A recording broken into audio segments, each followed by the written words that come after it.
আসসালামু আলাইকুম রহমতুল্লাহ।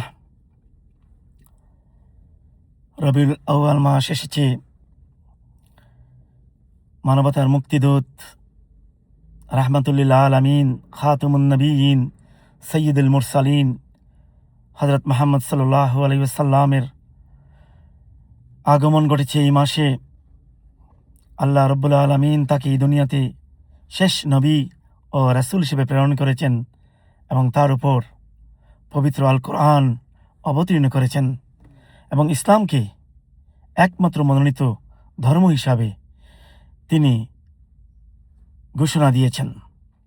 আজকের এই দিনে প্রিয় নবী সাল্লাল্লাহু আলাইহি সাল্লামের উপর আমরা লাখো সালাত আর সালাম পেশ করছি। আল্লাহ রব্বুল আলামিন এই দুনিয়াতে মানুষ সৃষ্টি করেছেন এবং তিনি বলেছেন, ওয়ামা খালাকিতুল জিন্না ওয়াল ইনস ইল্লা লিয়াবুদুন, অর্থাৎ আল্লাহ এই দুনিয়াতে মানুষ এবং জিন জাতিকে একমাত্র আল্লাহর ইবাদতের উদ্দেশ্যে সৃষ্টি করেছেন। তো তাই আমরা বিশ্বাস করি মুসলমান হিসাবে যে আমাদের এই দুনিয়াতে আমরা যা কিছুই করি আমাদের কৃতকর্মের জন্য আল্লাহর দরবারে জবাবদিহি করতে হবে। তাই আমাদেরকে বুঝতে হবে যে আমরা এই পৃথিবীতে কেন এসেছি, আমাদের উদ্দেশ্য কী বা কেই আমাদেরকে সৃষ্টি করেছেন।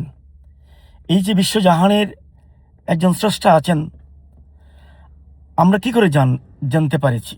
আমরা জানতে পেরেছি নবী রাসূলগণের মাধ্যমে।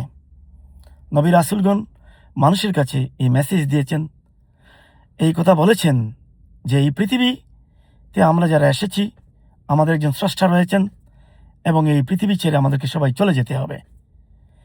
এই পৃথিবীতেই যত শক্তি আছে কোনো কিছুতেই আমরা নিজেদেরকে এখানে আজীবন থাকতে পারবো না, আমাদেরকে চলে যেতে হবে।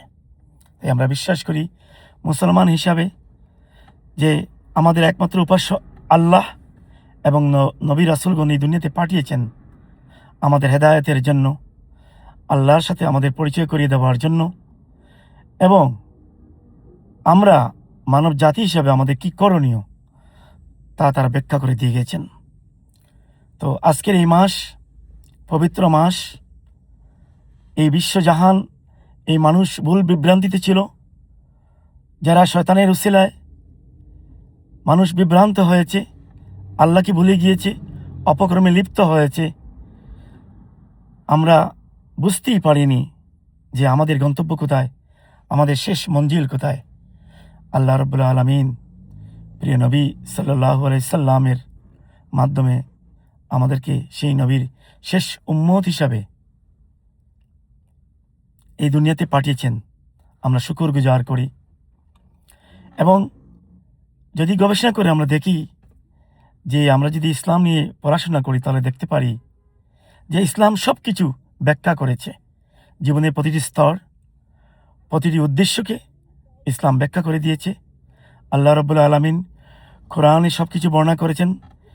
নবী সাল্লাল্লাহু আলাইহি সাল্লাম তার হাদিসের মাধ্যমে আমাদেরকে তা ব্যাখ্যা করে বলে দিয়েছেন আমাদের কী করণীয়, কী করণীয় নয়।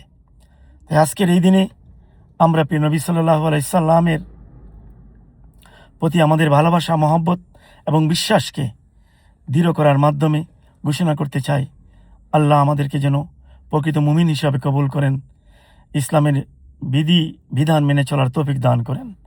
আমিন। আল্লাহ হাফিজ। বাংলাদেশ জিন্দাবাদ।